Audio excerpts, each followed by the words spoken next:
Hey, Mark Shepard, and I wanted to kind of follow up with my last video about finding small ways that you can constantly and continuously improve your life. And one of the things I did is I was just kind of straightening up and finding little places in my kitchen which I could, in 15 to 20 minutes, or even 10 minutes, or even 1 minute, just organize a little bit and decide whether I wanted to keep something or not. If I hadn't used it in a long time, I'm getting rid of it. That's kind of where I am right now. And in the process of just looking around, I discovered an entire container of unsorted coins. And so even though on some level it felt like a waste of time to count out a bunch of pennies, I got $1, $2, $3, $4, $5, $6, $7, $8, $9, $10 in pennies. And by the way, I called a couple of friends who I hadn't touched base with in a long time, and I talked to, I only got through to one of them. I got through to my friend Joanne Dunsing, who is a fine hypnotherapist, one of my NLP students. She practices near New Haven, Connecticut. So if you're in that area, definitely check her out. And we hadn't caught up in a long time, so we had a wonderful time. And while I was talking to her on the phone, I counted out pennies. So there's $10 there. Then nickels, I have 2, 4, 6, 8, $10 in nickels, right? 2, 4, 6, 8, 10. $10 in nickels. And dimes, I had 5, 10, 15, 20, 25, 30, 35, $40 in dimes, and $10 in quarters. So, was it worth my time? Was it worth my time? Yeah, it was worth my time. And I got to catch up with a friend. This is kind of a day off for me. I've been cranking and working really hard, and I thought, you know what? It would be relaxing to do this. So that's really the whole point of this, is self-hypnosis. Do you think you're poor? Look around your house. Find evidence to the contrary and take in the evidence. And stop hypnotizing yourself into thinking that you are not abundant, prosperous, and wealthy. And that's what I mean in one of my new songs, where I say, stop beating yourself up, stop tearing yourself down, stop looking outside yourself for answers, stop thinking like the poor. Not that it's bad to be poor, but poor people think a certain way.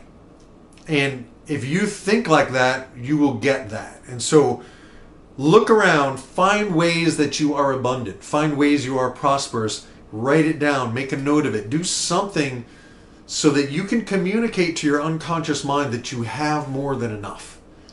And that's today's master your mind for a moment, master your mind for a change moment. And that's today's master your mind for a change moment. There, I got it. And I'm not going back to edit that, because we are perfect in all our imperfections. And that's how we get stuff done. 80% is good enough. And again, the urban farmer Curtis Stone talks a lot about the Pareto principle of 80-20. 20% of your effort tends to generate 80% of your income. 20% of your customers generate 80% of your income, and so on and so forth. So we want to actually pay attention to the small things, and pennies add up. So yeah, we want to control waste, and we want to control waste of movement, waste of resources, and waste of thinking. It is a waste of time to think of yourself as poor, as unhealthy, as unhappy, as unloved. All of those old things that we walk around telling ourselves every day. Most of it is hypnosis that we picked up and started hypnotizing ourselves to believe when we were very young, when we didn't have the ability to consciously evaluate whether the things we were telling ourselves were true or not, or whether they made us feel good or not, or whether they actually got us where we wanted to go or not. And so today I want to challenge you to think the kinds of thoughts that get you where you want to go faster, easier, better. And sometimes that means stopping and looking around right where you are and going, you know what? I have some value here that I haven't really appreciated. I haven't really taken in. And appreciation, if you think about it, that's a money, you know. What do we have in ourselves that is appreciating in value? Our experience, our insights, our wisdom, the love we have that we want to share with more people. For me, that's really what's going on with my music. And every time I get all wound up in marketing and pushing and selling, I get off the track. And that doesn't mean I shouldn't learn how to sell and how to market. It just means I need to always keep a gauge for what is congruent. And for me, the greatest gift of this 90-day challenge has been recognizing I'm the singing hypnotist. You know, I integrate really good songs, really good music with really good hypnosis, and that brings everything together. I'm constantly reading, constantly improving, constantly finding ways that I can clear my own stuff in the process of sharing how to do that with you. And so I hope this 90-day challenge has been something that you've checked out, and if you want, just go back on my YouTube channel and kind of skim through some of the stuff. And remember to subscribe, remember to like each video that you can remember to like, because that really helps me to help more people. And ultimately, there's a story that popped into my mind right now, so I'll share it. There's a story of a stone cutter, and he tapped and he tapped and he tapped and he tapped on this one spot, on this one stone. And he tapped and he tapped and he tapped, and nothing happened until eventually he tapped enough times, enough little soft times, enough tender, gentle times, tapping, tapping, tapping, tapping, tapping, tapping, tapping, tapping, tapping, tapping, and the rock split exactly where he wanted it to. And then he took that rock and he added it to a great cathedral. So I want you today to think of your life as a great cathedral, and find some place in your life where you can just tap a little. And you can even literally do EFT, emotional freedom tapping, on any challenge that you have.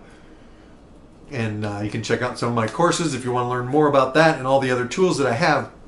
But today, start small. Start in some small, loving way to take exquisite care of you, take care of your business, take care of what is within your realm of concern, of what you have control over.